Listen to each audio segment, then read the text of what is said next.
40शी आली की सगळ्या स्त्रियांच्या मनात येतं, आता उशीर झालाय, आता नको बाई काही करायला. पण खरं सांगू का, 40 म्हणजे एक नवीन सुरुवात. आज मी तुम्हाला 6 अशा गोष्टी सांगणार आहे ज्या तुमच्या हरवलेला आत्मविश्वास परत तर आणून देतील आणि तुम्ही नव्याने झळकायला लागाल. म्हणजे you will begin to shine. नमस्कार मंडळी, मधुरा दिवेच्या ब्रँड न्यू व्हिडिओ मध्ये पुन्हा एकदा आपल्या सगळ्यांचं मनापासून खूप खूप स्वागत. आजचा विषय सर्व माझ्या तमाम जनतेसाठी आहे, गृहिणींसाठी आहे, महिलांसाठी आहे, जे 40शीच्या प्रवासात आता टप्प्यात आलेले आहेत आणि थोडासा आत्मविश्वास, कुठेतरी व्यक्तिमत्व, स्वतःचा शोध घेणं या प्रवासात आहे. तर आपल्याला वाटतं ना की आपण फक्त गृहिणी आहोत, तर आपण फक्त गृहिणी नाही आहोत, तर आपण एक अनुभवाची शिदोरी असलेली शक्ती आहोत. हा नवीन विचार आजपासून आपण सुरू करायचा आहे.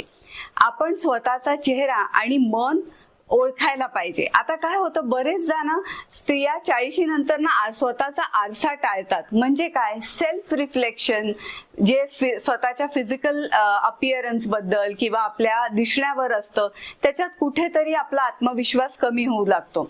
केस पांढरे होतात, केस गळतात, किंवा हे सगळं, किंवा सुरकुत्या येतात चेहऱ्याला, चष्मा लागतो, जो इथे अजून माझा ठेवलेला आहे बरं का, चष्म्याशिवाय मला अजिबात दिसत नाही. पण ह्या सगळ्या गोष्टी वयाप्रमाणे होतात.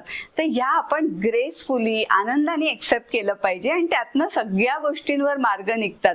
सो आपल्याकडे स्वतःकडे बघायचा जो दृष्टिकोन आहे तो बदलला पाहिजे. झाले केस पांढरे, हेअर कलर लावा, फेशियल करा, आपल्याकडे भरपूर सोल्युशन असतात. ब्युटी इंडस्ट्री ठेवा, त्यात लिहा की मी कोणत्या चांगल्या गोष्टी केल्या आहेत, मी संसारासाठी काय काय केलं आहे, मी लोकांना कुठल्या प्रकारे मदत केली आहे, मी कुठल्या कुठल्या प्रसंगात लोकांना आउट ऑफ द वे जाऊन मदत केलेली आहे, मी टाइम मॅनेजमेंट, वेळेचं व्यवस्थापन कसं केलेलं आहे, किंवा मी कोणत्या कोणत्या नवीन पाककला शिकल्या, रेसिपीज शिकल्या, कुठले कुठले प्रॉब्लेम सॉल्व्हिंग टेक्निक्स, म्हणजे असतं ना काहीतरी अडचणी येतात आणि त्या आपण छानपैकी सोडवतो.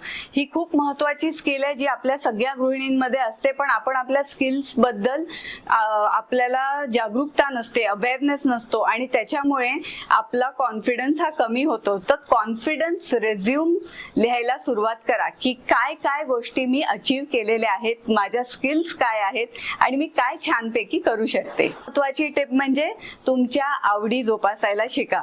मी पूर्वी गाणं छान म्हणायचे, मी पूर्वी शिवणकाम छान करायचे, मी पूर्वी असं करायचे. मग आत्ता करा, आत्ताच ती खरी वेळ आहे. तुमच्या काय काय हॉबीज आहेत, काय आवडीनिवडी आहेत, शिलाई असेल, लेखन असेल, क्राफ्ट असेल, डान्स असेल, आठवड्यातनं 1 तास तरी त्या आवडींसाठी